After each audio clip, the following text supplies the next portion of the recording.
So y'all, let me tell y'all about this second date. We beefed on the second date. We was beefing on the second date. It was the bomb date though, y'all. We went to this listening bar. So let me go back. Everywhere that we have gone, I had never been before.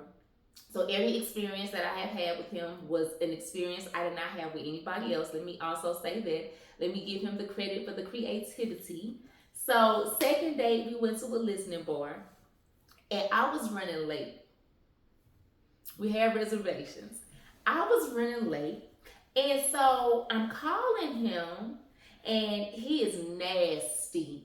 He is nasty on this phone. So I get there, and I'm a little late. He on the corner.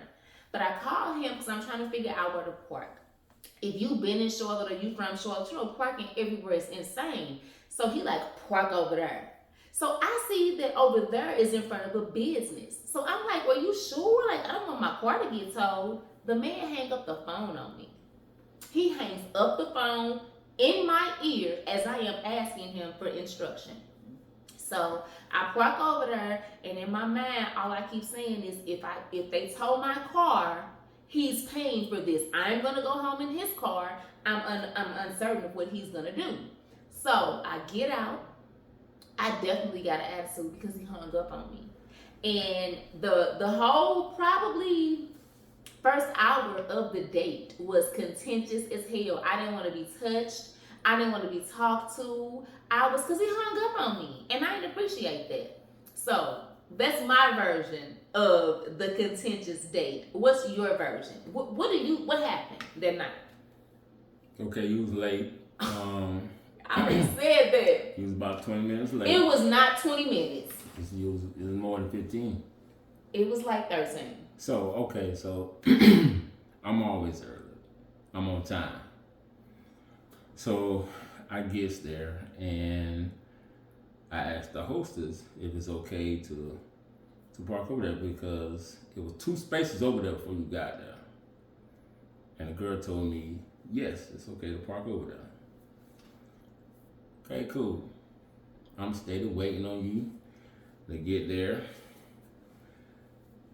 Reservations at such and such, and you just getting off the exit. So I'm like, oh wow, okay. Well, they charge if you late for the reservation. Okay, that's fine with me. It is what it is. So you call me and you finally pulled up, and I said park over there. You steady want to ask 101 questions. And I said, sweetheart, just go park over there. You're good. You want to ask another 100 questions. So I just hung the phone up. I made myself visible to where you can see me. And I pointed to where you're supposed to park at. In other hand, I would not steer you wrong. Obviously, I done got the information beforehand. That's why I told you to go park over there. Everything has already been handled. And see, that's the thing. Is everything is already handled. All I need you to do is just trust me. Oh, so maybe I do got a trust issue. Because in my mind, from my lens of that was like, you hadn't asked nobody. You was just telling me to park somewhere because you wanted me to hurry up.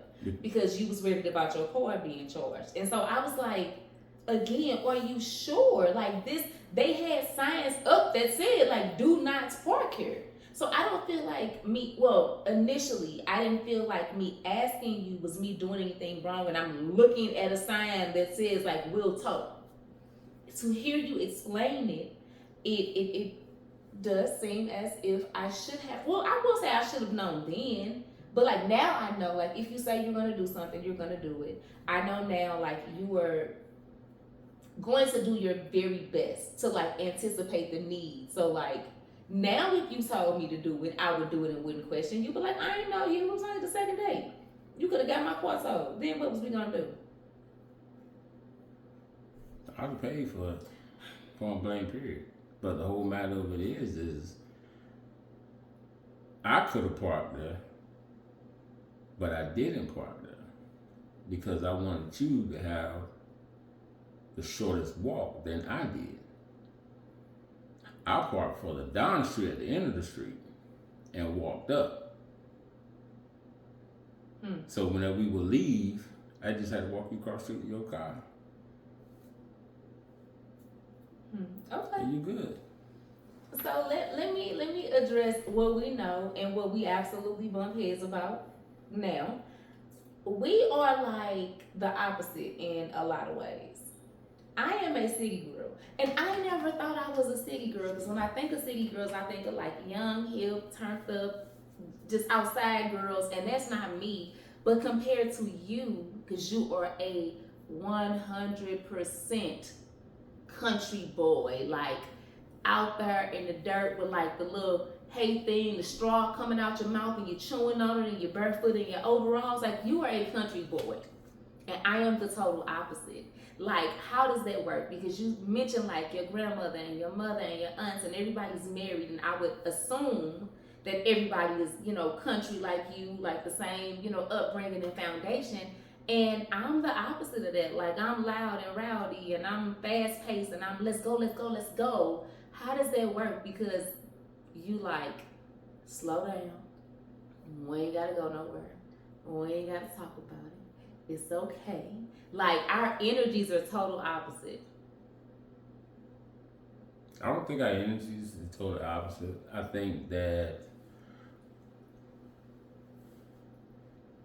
you're more talkative. You're more how to say this. You're more outgoing, I should say. You're more public, I should say. You're more public. And for me, I don't care about being in the public. Because I can support you from behind or the side or whatever. I support anything that you do, any dreams that you have.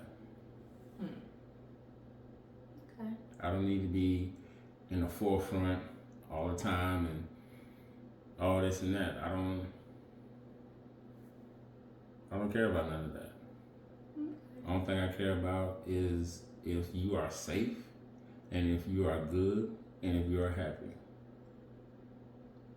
If I'm safe, if I'm good, and if I'm happy. And then you good. I'm great. As long as I put that smile on that face right there, I'm fine. Oh my God. What do you think I need to work on to be a good wife? And don't give that like politically correct, you are fine how you are, because I know I'm not. I'm in therapy still. I know my faults. So what is one thing that you would say before I marry anybody I need to get a grip on? Understand that person. Understand that person, where that person's background is and where he's coming from. What got him there.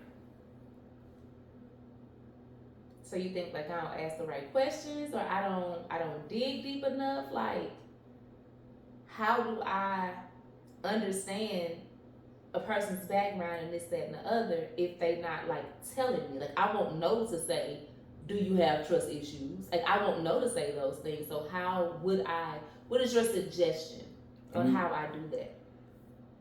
I mean, if you ask a question, just start off a conversation and let it go from there.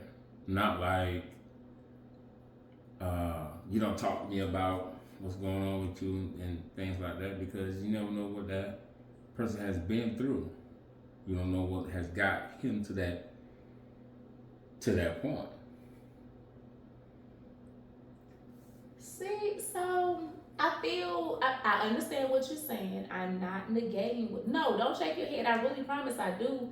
But I also feel like sometimes when I hear people say stuff like that, like, you don't know what got them to this point, or yes, I got trust issues and all of these things, and I almost feel like that is like, when people say stuff like that, it's like putting that burden or that issue onto the next person.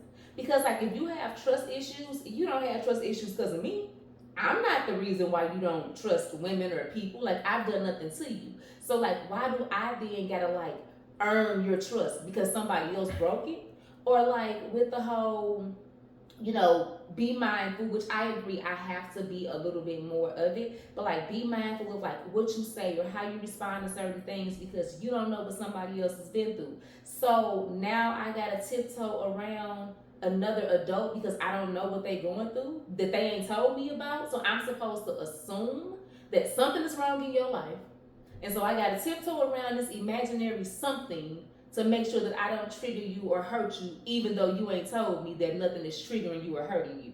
Like, isn't that putting the burdens of somebody else's mismanagement of you on me? It triggers something in that person, Mm-hmm. and be like, oh, such and such, you know, oh, I done been through this before. Let me back up a little bit, and you know, it scares a person. Really, it scares a person. It does. And then you don't know how to come out and tell that person because you don't want that person to look at you a certain way or feel a certain way about you.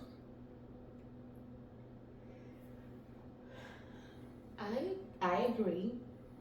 I also just feel like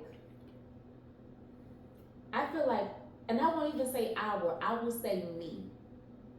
I feel like in dating, we have a responsibility. I have a responsibility to Chanel, right?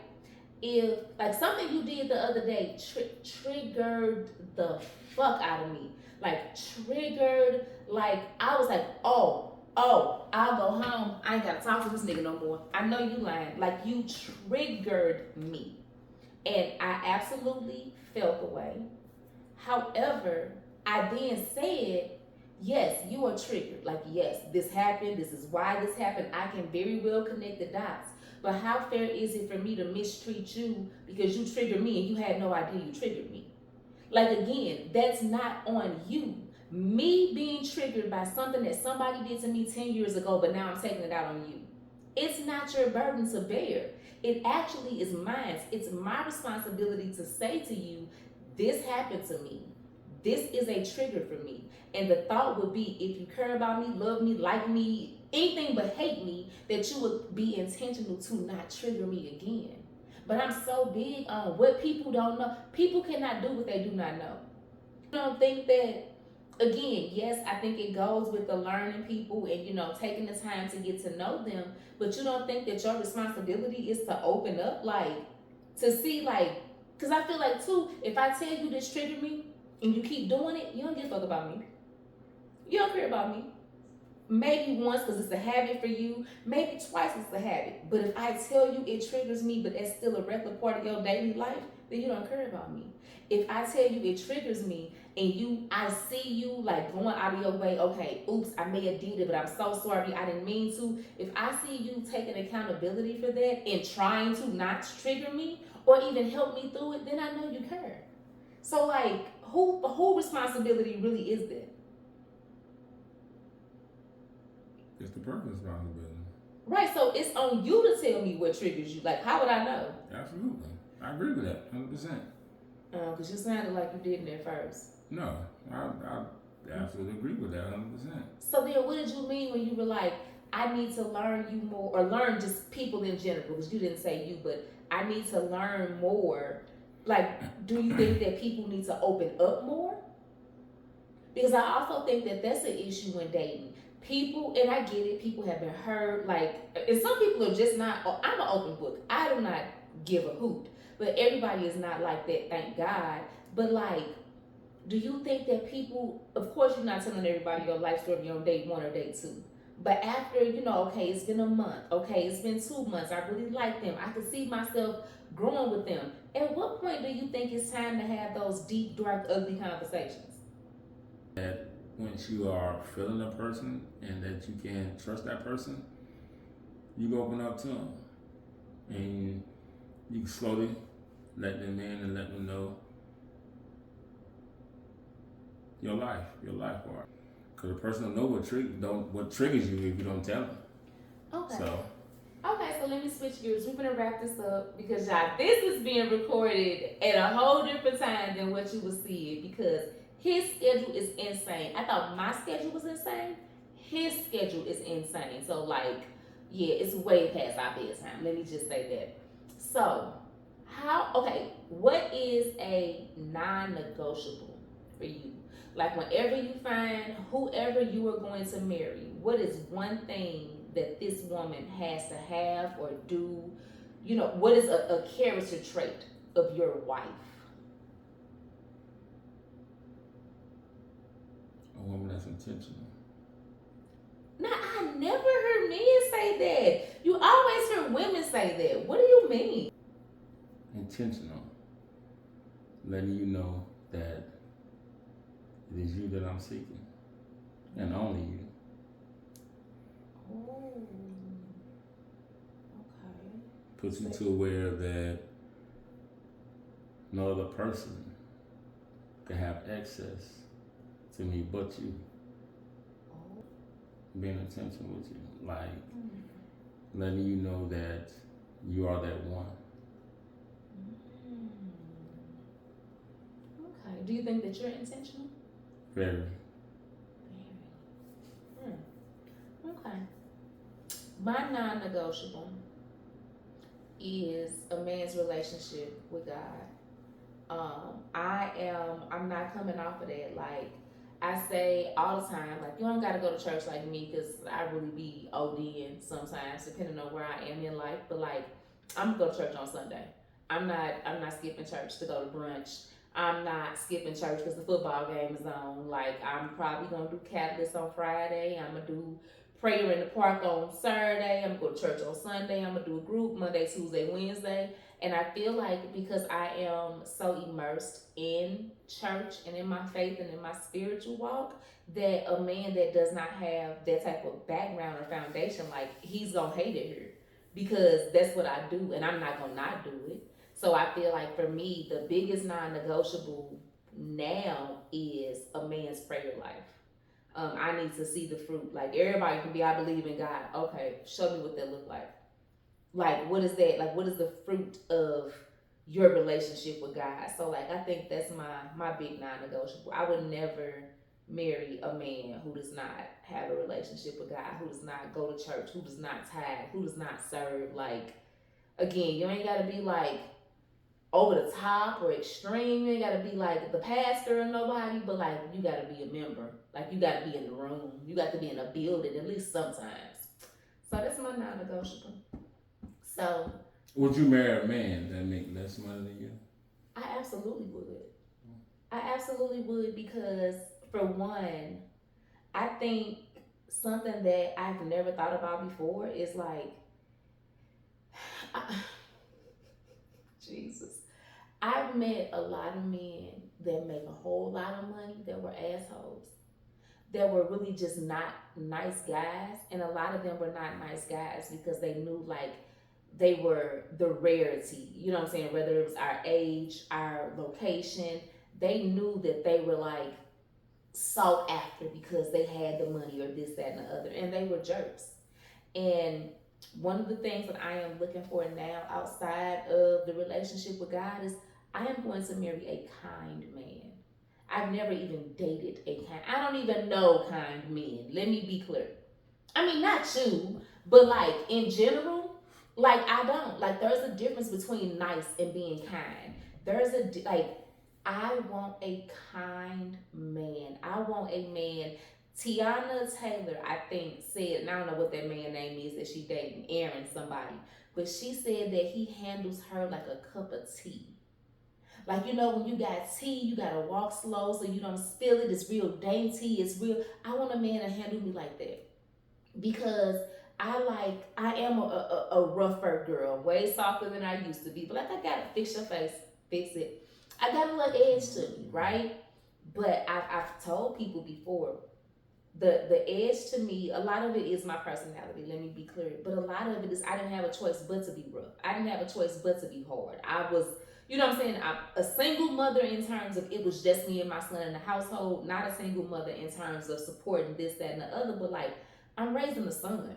I had no choice but to be rough, and so it's like I don't have a desire to be any of that anymore. Like, and I feel like from my experience and this experiments The only man that'll make me feel safe to not be that is a man that treats me kind. Like, I don't want to be a hard ass all the time. I don't want to, you know what I'm saying? I don't want to be none of that. And I'm not saying like I only will do this for a man. Like, no, that is my desire in life, in every area of my life, is to be softer, is to be kinder, is to be more gentle. So if I meet a man and he, I mean, like, pay your bills, I guess, like, do that adult stuff. But if I meet a man today and that man make $40,000 and I make $100,000, but that man is kind to me, I'ma love that nigga down to the ground, and I'ma show him how to flip that 40, and he gonna be making more than me. Give me 2 years. Like, the money is not the issue. The money is not the issue. How you treat me is the issue. I got a little money, a couple coins, you know. So like I don't. Just give me a good solid man. Since we talking about money, do you think whether it's for you or most men in general, and this is a generalization, do you think that a woman making more money than a man is an issue? For some men, Why do you think it is? because they feel as if, like, that she controls him. Like he wouldn't be able to have a say so in the household or whatnot. That's how some men will feel. Now, do you think it's because that's just how they feel, or because it's how the woman makes them feel? It's both. I agree. It's both. I agree. I definitely used to be that asshole when I was younger and didn't know no better. And I really do my best to not be like that no more. But I'll never forget. I dated this guy and I was young, like super duper young. But we went to school together, like middle school, high school, the whole nine. And he said, he was like, you really made me feel so low. Like, you made me feel like you had all your shit together and I was just like the scum of the earth because I didn't have the degrees and this, that, and the other. And like, I never knew that that man felt that way, for one. I never knew that that's how I was coming off, for two. And it literally broke my heart because he's my friend, now. But it was like, I really was like walking around making people feel some kind of way about themselves. In my mind, I'm just proud of me. Like, I'm a little ghetto girl from the horseshoe with no daddy. You know what I'm saying? Like, I was the first of 3 people in my entire family to go to college, let alone graduate. It's only 2 of us that have master's degrees. So, like, I didn't take it as me, like, trying to put nobody down. I took it as me being proud of me. So, like, but I have been more intentional on, like, not throwing it up or not leading with it, because I don't know. But that was never my intention, though. Okay. Well, I know you're not a man of many words, so I thank you so much for doing this for me. I told the people I was going to put them in my business a little bit, so I had to put them in my business a little bit. You got. Do you have anything to say before we get off of here? I like to say keep God first. Okay. And the rest will work out? Absolutely. Okay. Such a sweet guy. Such a little sugar wooger, little stinky wink. But y'all should see how he's looking at me. He do not be paying me no attention when I had these moments. But y'all, I thank y'all so much for joining me for another day of 31 Days of SJ. I will see y'all tomorrow. Mwah.